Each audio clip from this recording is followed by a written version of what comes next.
Hi, welcome back to the channel. My name is Levi Comstock.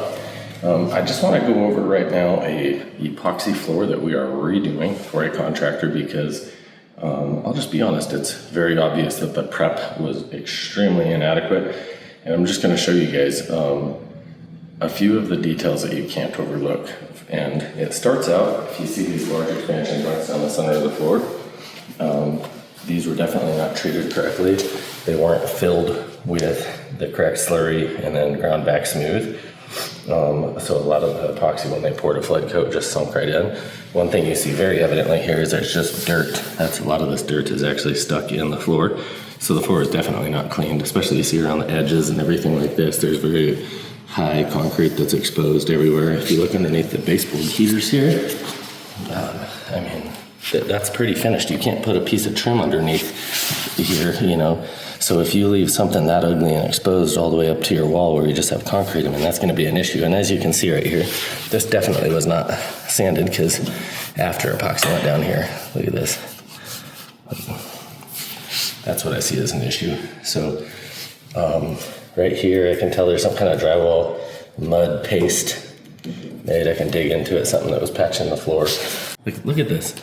This is all debris, guys, that's underneath, that was poured right directly into a floor that we were told was totally prepped. So when your contractor says, I prepped this floor, and I don't know why my epoxy job didn't turn out right, and this is just the first 2 feet of your floor. And look at my corners, how is that okay? That's a finished floor, or what someone is trying to tell a customer is a finished floor. And he says that it's the epoxy's fault that it turned out like this. This is supposed patches again. That's in a finished floor right here. So, and that's a pretty major spot, and it looks like he poured some clear epoxy that cured all over the top of it. You see it in the reflection kind of. Here's what really baffled me. I don't know what this is exactly. It's concrete wall. I'm not sure what they were gonna do, but look down here in our corner. Never even got swept. The chunks of concrete that fell off while they troweled that never even got swept prior to pouring epoxy. So if the very first baseboard I clean, I dig my hand underneath and I pull this stuff out.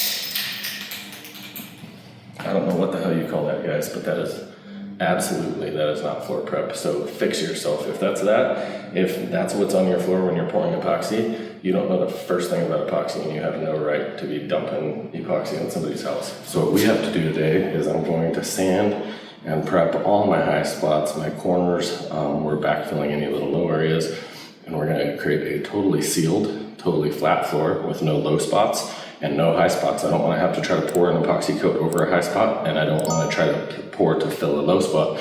Any of that, especially when you're working with metallics, is going to broadcast into your top coat. I'm going to make sure my edges, if I need to grind them because there's any bevels into my edges, I'm going to make sure it's a nice smooth flat floor right up to my baseboard or my finished wall, whatever I'm going to. But we have to have good transitions and good corners. It's always the little details, guys, that get you on these jobs.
with circle.